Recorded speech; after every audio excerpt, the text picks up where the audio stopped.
अस्सलाम वालेकुम, मेरा नाम है मोहम्मद साकिब। हम 9th क्लास की मैथ को डिस्कस कर लगे हैं। हमारे पास जो है वो एक्सरसाइज 1.2 है। तो इसके शुरू वाले क्वेश्चन है, हम मैट्रिक्स को डिस्कस करते हैं कि मैट्रिक्स किस तरह के होते हैं और कौन कौन से होते हैं। तो ये हमारे पास मैट्रिक्स है, इसे आमतौर पर नल मैट्रिक्स और जीरो मैट्रिक्स भी बोला जाता है, जिसमें सारी की सारी एंट्रीज जो होती हैं वो जीरो होती हैं। तो ये हमारे पास जीरो मैट्रिक्स या नल मैट्रिक्स कहलाता है।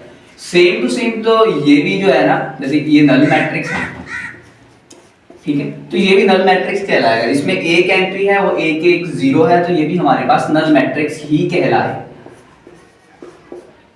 तो इसके बाद हमारे पास सी है, तो इसमें सिर्फ एक कॉलम है, यानी कॉलम मैट्रिक्स की हमारे पास ये है कि जिसमें एक कॉलम हो, मल्टीपल रो हो, कॉलम हो एक, जिसमें एक कॉलम होगा वो हमारे पास कॉलम मैट्रिक्स कहलाएगा। तो ये हमारे पास इसमें सिर्फ एक कॉलम है, मल्टीपल रोज तो हैं लेकिन जिसमें एक कॉलम है वो हमारे पास कॉलम मैट्रिक्स कहलाता है। ये हमारे पास कॉलम मैट्रिक्स है, ठीक है। उसके बाद हमारे पास डी है। डी हमारे पास कुछ इस तरह से है कि इसमें हमारे पास एक रो है, तो मल्टीपल्स कॉलम तो है लेकिन रोज का यही है कि हमारे पास सिर्फ जस्ट एक रो हो, मल्टीपल्स कॉलम हो, तो ये हमारे पास जो मैट्रिक्स होता है हमारे पास रो मैट्रिक्स कहलाता है। ये रो मैट्रिक्स होता है।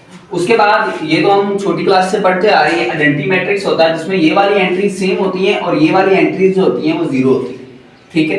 तो नेक्स्ट हम इसके क्वेश्चन को डिस्कस करते हैं, जो कि एज अ शॉर्ट क्वेश्चन के लिए सबसे ज्यादा इंपॉर्टेंट है, वो है नेगेटिव मैट्रिक्स और ट्रांसपोज। नेक्स्ट हमारा ये शॉर्ट क्वेश्चन है वो नेगेटिव मैट्रिक्स है। तो हम देखते हैं कि एज अ शॉर्ट क्वेश्चन जो है नेगेटिव मैट्रिक्स वाले क्वेश्चंस को कैसे सोल्व किया जाता है। तो ये नेगेटिव मैट्रिक्स में हमने ये करना है कि ये मैट्रिक्स को हमने माइनस के साथ मल्टीप्लाई करवा देना है। पहले मैं ये क्वेश्चन समझाता हूँ, उसके बाद एक शॉर्ट ट्रिक बताऊंगा कि जो क्वेश्चन को सोल्व कर आसान से सोल्व हो जाता है इससे। तो पहले हम ये जानते हैं कि स्टेप बाय स्टेप कैसे सोल्व होता है। जैसे ये देखिए, नेगेटिव मैट्रिक्स में हमें इस मैट्रिक्स को माइनस के साथ मल्टीप्लाई करवाना है बाहर से। जैसे 3 माइनस के 1 2 और 1 हो गया। तो जैसे कि हम जानते हैं माइनस अंदर गया, plus minus minus, minus minus plus, plus minus minus हो जाता है और प्लस माइनस माइनस हो जाता है। तो ये माइनस का, ये इसका आंसर आ गया, ये नेगेटिव मैट्रिक्स का आंसर है। और दूसरा, अगर किसी को ये तरीका नहीं समझ आता, ये वैसे इजी आसान तरीका है, 2 स्टेप का क्वेश्चन है, शॉर्ट क्वेश्चन के लिए आता है। अगर किसी को ये भी समझ नहीं आता तो हम ये करेंगे कि ये नेगेटिव मैट्रिक्स में माइनस का मल्टीप्लाई करवाते हैं ना, जिसके साथ प्लस है उसके साथ माइनस कर देंगे, जिसके साथ माइनस उसके साथ प्लस कर देना, या शॉर्ट ट्रिक के तौर पे। जैसे हम एक और क्वेश्चन सॉल्व कर लेते हैं, जैसे कि हमारे पास एक बी मैट्रिक्स ले लेते हैं। हमारे पास बी मैट्रिक्स है और उसमें कुछ इस तरह से 1 2 5 -3। अब हमने इसे नेगेटिव मैट्रिक्स में चेंज करना, तो सबसे पहले क्या करेंगे, माइनस लगाएंगे बाहर, तो मैट्रिक्स वैसे का वैसे ही राइट कर देंगे। अगले स्टेप में हमने ना माइनस को अंदर मल्टीप्लाई करवाना है। अगले स्टेप में अंदर मल्टीप्लाई करवाने लगे तो ये प्लस माइनस माइनस हो जाएगा, plus minus minus, plus minus minus, minus और माइनस प्लस हो जाएगा। ये कुछ इस तरह से सोल्व हो। तो नेक्स्ट इसका अगला शॉर्ट क्वेश्चन है वो ट्रांसपोज मैट्रिक्स है, उसके बारे में हम देखते हैं। अगला हमारे पास ट्रांसपोज मैट्रिक्स है। ट्रांसपोज मैट्रिक्स की ये साइन होता है कि जब भी हमने ट्रांसपोज मैट्रिक्स फाइंड करना है, तो जो हमारे पास मैट्रिक्स है, जैसे यहाँ ई है, ए है, बी है, कोई है, उसके ऊपर छोटा सा टी लगा देते हैं। जैसे इसका मैंने ट्रांसपोज मैट्रिक्स फाइंड करना है तो मैं इस पर छोटा सा टी लगा दूँ।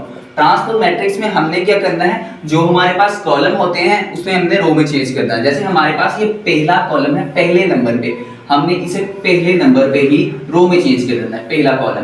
तो हम क्या करेंगे, 2 और -4 को पहले नंबर पे ले जाएंगे और ये दूसरा कॉलम है इसे दूसरे नंबर पे रो में चेंज कर देंगे। तो ये हमारे पास क्या होगा, ट्रांसपोज मैट्रिक्स हो गया। ये इसका आंसर हो जाएगा, ये आ रहा ट्रांसपोज के तौर पे आ गया। जैसा कि ये हमारे पास एक ट्रांसपोज मैट्रिक्स है 4 5 6, तो हम इसका ट्रांसपोज कैसे लेंगे, तो इसका ट्रांसपोज लेने के लिए हम सबसे पहले सी के ऊपर छोटा सा टी लगाएंगे कि इसका ट्रांसपोज फाइंड करने लगे हैं। इसका पहला कॉलम इसकी पहली रो में चेंज कर देते हैं। 1 और 4 कॉलम था, हमने 1 और 4 को ऐसे रो में चेंज कर दिया। 2 और 5 कॉलम है, हमने इसे रो में चेंज कर दिया। और 3 और 6 क्या है, कॉलम है, हमने इसे रो में चेंज कर दिया। याद रखिए कि हमने पीछे वाले जो वीडियो में डिस्कस कर लिया था कि कॉलम कौन सी होती है और रो कौन सा होता है, जिसमें हमने ऑर्डर के बारे में पढ़ा है 1.1 एक्सरसाइज। तो ये हमारे पास सीधे जो होते हैं वो कॉलम होते हैं, ये वाले जो होते हैं हमारे पास रोज होती है, ठीक है। तो ये हमने सी का एज अ ट्रांसपोज फाइंड कर लिया। नेक्स्ट हमारे पास एक क्वेश्चन जो है पेपर में बार बार आने वाला क्वेश्चन जो है, मैं इसका एक पार्ट सोल्व कर देता हूँ, दूसरा आप सोल्व करके मुझे कमेंट में जरूर बताइएगा। कि हमारे पास कुछ क्वेश्चन होते हैं, ये क्वेश्चन है कुछ इस तरह से, हमने इसमें डबल ट्रांसपोज फाइंड करना है और उसे प्रूव करना है ए के इक्वल। इसमें हमें ए की सेट की वैल्यू दी गई है, ए के सेट की वैल्यू, ए मैट्रिक्स है हमारे पास इस तरह 1 2 3 और 5, ठीक है। हमने इसका ये सिंगल टी है, डबल टी इसका मतलब है डबल ट्रांसपोज, यानी सिंगल ट्रांसपोज फाइंड करना है, फिर ट्रांसपोज फाइंड करना है। अगर दोनों का आंसर इक्वल आता है तो हम कहते हैं कि लेफ्ट और राइट दोनों बराबर हैं। तो मैं पहले बार इसे सोल्व कर देता हूं। तो जब मैं इसका सिंगल ट्रांसपोज फाइंड करूंगा, क्या करूंगा कि इसका जो कॉलम है इसे मैंने रो में चेंज कर देना है, 1 और 3, ये 2 और 5 में चेंज हो जाएगा। फिर मैंने इसका एक मतलब फिर ट्रांसपोज फाइंड करना, जैसे कि ब्रैकेट्स लगी हुई है तो मैं इसका एक मतलब दोबारा से ट्रांसपोज फाइंड करता हूं, जैसे कि ए का ट्रांसपोज है और फिर ट्रांसपोज है, तो फिर जो होगा हमने इसी को ही सोल्व करना, ना कि इस तरफ चले जाना, इसको सोल्व करना है। इसका जो पहले वाला कॉलम है 1 और 2, मैंने इसको 1 और 2 इस तरह चेंज कर दिया और 3 और 5 कॉलम इसे भी रो में चेंज कर दिया, यानी कि पहले वाले कॉलम से पहली रो और दूसरी। अच्छा अब देखिए कि ये देखो इसका डबल ट्रांसपोज जो है वो इसके इक्वल आ रहा है, बिल्कुल ये दोनों मैच हो रहे हैं, यानी कि 1 2 3 5 1 2 3 5। तो हम आसानी के साथ कह सकते हैं कि ए का जो डबल ट्रांसपोज होता है वो हमारे पास इक्वल होता है ए के। तो हम कह सकते हैं लेफ्ट हैंड साइड जो है वो इक्वल टू है राइट हैंड साइड के। तो नेक्स्ट आप लोगों ने प्रूव करना है अगला क्वेश्चन जो कि इस तरह का है, और आप बताइए कि इसे सॉल्व करके कि आपसे सॉल्व हुआ है कि नहीं।